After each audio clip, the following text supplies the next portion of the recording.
दोस्तों, हम आपके लिए अब तक काफ़ी कहानियाँ ला चुके हैं, लेकिन हम पहली बार आपसे ये गुजारिश करना चाहते हैं, अगर आप कमज़ोर दिल वाले हैं तो ये वीडियो ना देखें। जी हाँ, आपने सही सुना, क्योंकि ये कहानी ही ऐसी है कि पूरी कहानी जानने के बाद आप अपनी भावनाओं पर काबू नहीं रख सकेंगे।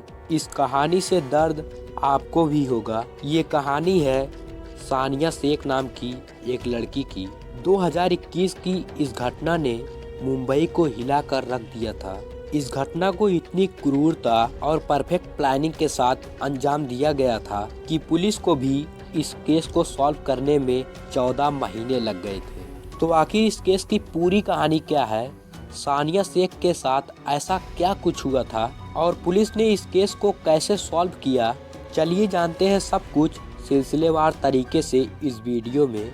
सबसे चौंकाने वाली बात इस घटना के पीछे का मोटिव था, वो कैसे, जानने के लिए वीडियो में अंत तक बने रहें। लेकिन आगे बढ़ने से पहले जल्दी से द रियल स्टोरी चैनल को सब्सक्राइब कर लें। दोस्तों, इस कहानी की शुरुआत होती है 26 जुलाई 2021 से। 26 जुलाई को जब कुछ लोग मुंबई से भोई गांव बीच से गुजर रहे थे, तब उनकी नज़र एक बड़े से सूटकेस पर पड़ती है। तत्काल ही सूटकेस की जानकारी वसई पुलिस को दी जाती है। तुरंत मौके पर पहुंचकर पुलिस सूटकेस को बरामद करती है। पुलिस वालों को सूटकेस से एक महिला की हेडलेस बॉडी मिलती है। डेड बॉडी काफी हद तक डिकम्पोज्ड भी हो चुकी थी। क्योंकि लाश का सर गायब था, तो पुलिस वाले लाश की पहचान नहीं कर पाए। डेड बॉडी के पास कोई ऐसे दूसरे सबूत भी नहीं मिलते हैं जिससे कि बॉडी की पहचान हो सके।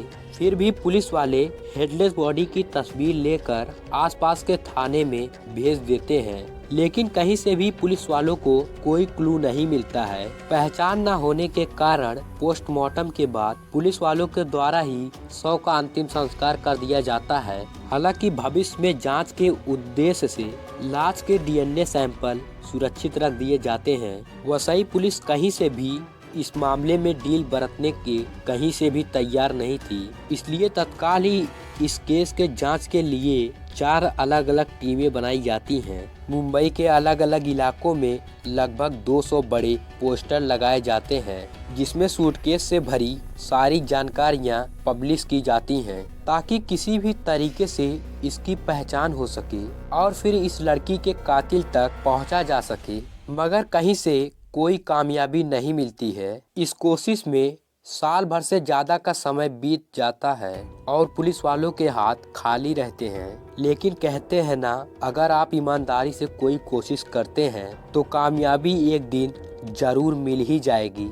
ऐसा ही कुछ वसई पुलिस के साथ भी होता है। सूटकेस मिले 13 महीने से अधिक हो चुका था। 29 अगस्त 2022 को मुंबई के मिले मुंब्रा पुलिस स्टेशन में कर्नाटक के बेलगांव से जावेद अली नाम के एक व्यक्ति आते हैं और वो थाने में शिकायत करते हैं कि उनकी भतीजी सानिया शेख पिछले लगभग 1 साल से गायब हैं। जावेद अली के बयान के मुताबिक सानिया के जन्म के बाद के 3 साल के भीतर ही माता पिता का देहांत हो गया था। ये बहुत कम उम्र में अनाथ हो गई थी, इसलिए सानिया को उसके चाचा जावेद अली ने ही अपनी बेटी के तरह पाला था और फिर उसकी शादी बड़े ही धूमधाम से 2017 में नाला सोपाड़ा इलाके के रस्मी एजेंसी अपार्टमेंट में रहने वाले आसिफ शेख नाम के एक व्यक्ति से की थी। जावेद अली के मुताबिक दोनों ही अपने परिवार के साथ 2 BH के अपार्टमेंट में एक साथ रहते थे। इस परिवार में सानिया और आसिफ के सिवाय आसिफ के माता पिता और एक भाई भी रहते थे। पुलिस वालों को सानिया के अंकल जानकारी देते हैं कि उन्होंने सानिया से आखिरी बार 8 जुलाई 2021 को बात की थी। उस दिन सानिया की दादी का देहांत हुआ था। जावेद अली के मुताबिक उसके बाद कई बार सानिया से बात करने की कोशिश की, मगर आसिफ ने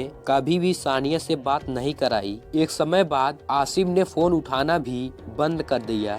जावेद अली जानकारी देते हैं कि ये लोग आसिफ की मां के फोन पे कॉल करके भी सानिया से बात करने की कोशिश करते हैं, मगर सानिया से बात नहीं हो पाती है। सानिया मूल रूप से कर्नाटक के बेलगांव से रहने वाली थी। जब सानिया से बात नहीं होती है तो सानिया के परिवार वाले चिंतित होते हैं और वो मुंबई आकर सानिया से मिलने का प्लान बनाते हैं, मगर लॉकडाउन की वजह से वो कर्नाटक से मुंबई तक नहीं आ पाते हैं और इस तरह लगभग 1 साल से अधिक का समय बीत जाता है। 1 साल बाद जब सानिया के रिश्तेदार 2022 में मुंबई आकर आसिफ के नाला सोपाड़ा वाले घर पे जाते हैं तो उन्हें जानकारी मिलती है कि आसिफ के परिवार वाले अपना वो घर 2021 के अक्टूबर में ही किसी और को बेच दिया था और वो लोग वहां से कहीं और शिफ्ट हो गए हैं। कुछ पड़ोसी से सानिया के रिश्तेदार को जानकारी मिलती है कि घर बेचने के बाद आसिफ के परिवार वालों ने उन्हें बताया था कि वो लोग अब किसी दूसरे अपार्टमेंट में रहने जा रहे हैं। इस जानकारी के आधार पर जब सानिया के रिश्तेदार उस दूसरे पते पर जाते हैं तो जानकारी मिलती है कि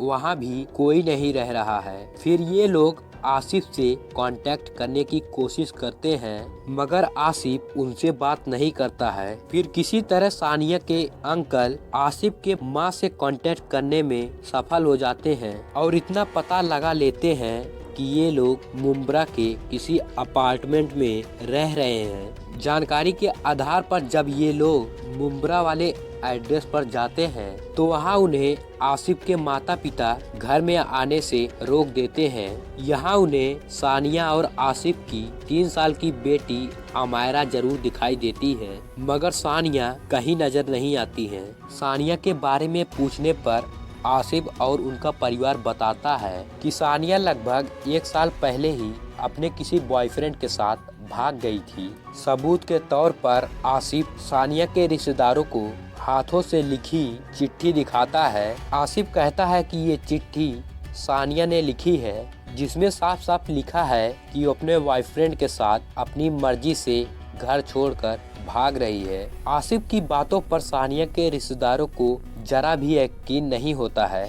इसी के बाद ये मुंब्रा पुलिस स्टेशन में सानिया की मिसिंग रिपोर्ट लिखाने आते हैं क्योंकि लड़की गायब होने के पहले तक नाला सोपाड़ा के इलाके में रहती थी। इसलिए मुंब्रा पुलिस सानिया के अंकल को सलाह देते हैं कि वो नाला सोपाड़ा पुलिस स्टेशन में ही जाकर लड़की की मिसिंग रिपोर्ट लिखाएं। वो ऐसा ही करते हैं। मुंब्रा पुलिस की मदद से एक और पुलिस स्टेशन में सानिया शेख के गायब होने की रिपोर्ट दर्ज कर ली जाती है।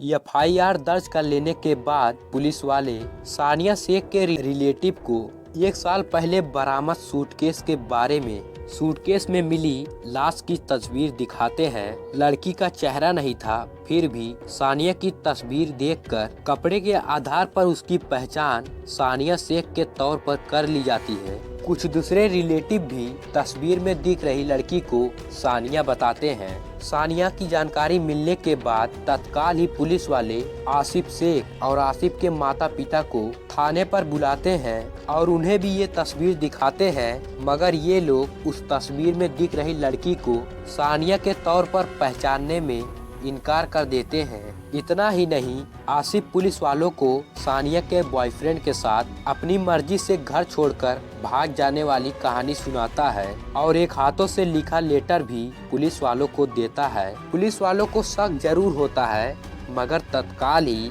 कोई एक्शन लेने के बजाय पुलिस वाले संयम से काम लेते हैं और फिलहाल के लिए आसिफ और उसके परिवार वालों को थाने से जाने देते हैं। पिछले 13 महीनों से सूटकेस वाली लड़की से जुड़े पुलिस वालों के साथ फाइनली अब एक प्राइम सस्पेक्ट आ चुका था, इसलिए अब नई जोश के साथ पुलिस वाले अब इस केस को आगे बढ़ाते हैं। तस्वीर में दिख रही लड़की को सानिया के परिवार वाले पहचान लेते हैं मगर पति पहचानने से इनकार करता है। इसलिए पुलिस वाले अब DNA जांच के जरिए उस लड़की की पहचान करने का फैसला करते हैं। इसलिए पूरी कागजी कार्रवाई पूरी करने के बाद आसिफ का भी DNA सैंपल कलेक्ट किया जाता है और फिर आसिफ की DNA सैंपल तथा सूटकेस से बरामद की गई लड़की के DNA सैंपल का मिलन आसिफ और सानिया की बेटी अमायरा के DNA सैंपल से किया जाता है। जब इस जांच की रिपोर्ट आती है तो हर कोई शॉक्ड रह जाता है। आसिफ और सानिया का DNA उसकी बेटी अमायरा से मैच करता है।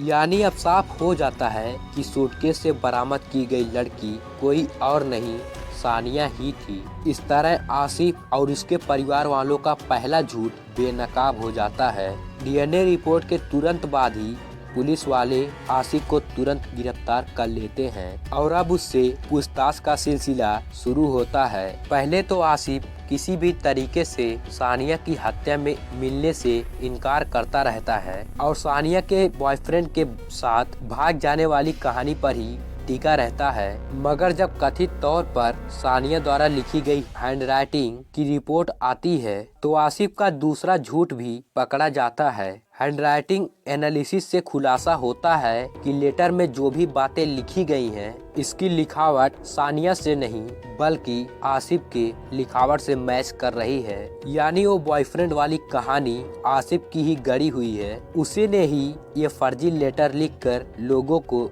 गुमराह करने का काम किया था और आखिरकार आसिफ की सारी चालाकी छूटने लगती है और अंततः ये रूह कपा देने वाली सच्चाई से पर्दा उठाता है। खुलासे के मुताबिक 21 जुलाई 2021 को सानिया की हत्या की गई थी और ये हत्या किसी और ने नहीं बल्कि उसके पति आसिफ शेख ने ही की थी। किसी बात को लेकर आसिफ और उसकी पत्नी में थोड़ी बहुत कहासुनी होती है। इसी बीच बात बढ़ जाती है और आसिफ लगातार सानिया को मारना शुरू करता है।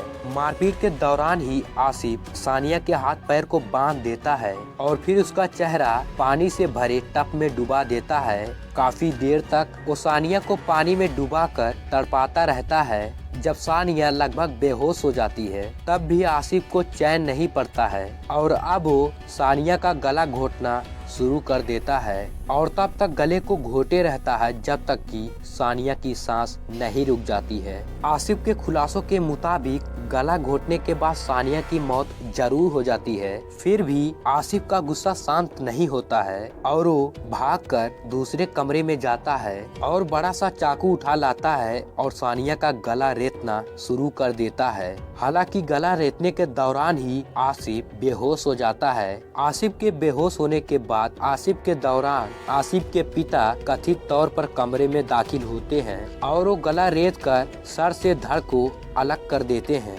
इधर तब तक आसिफ फिर से होश में आ जाता है। अब वो तुरंत ही दूसरे कमरे से एक ट्रिमर ले आता है और सानिया की लंबे बाल को शेव करना शुरू कर देता है ताकि उसकी पहचान करना किसी के लिए भी मुमकिन ना हो।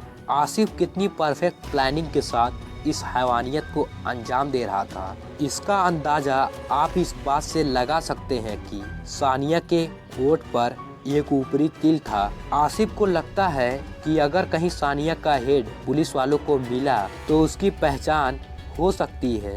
इसलिए पहचान हटाने की नीयत से आसिफ फिर से चाकू से उस तिल को काट कर हटा देता है। अब तक सानिया की हत्या हो चुकी थी और अब बारी थी सानिया की लाश को ठिकाने लगाने की।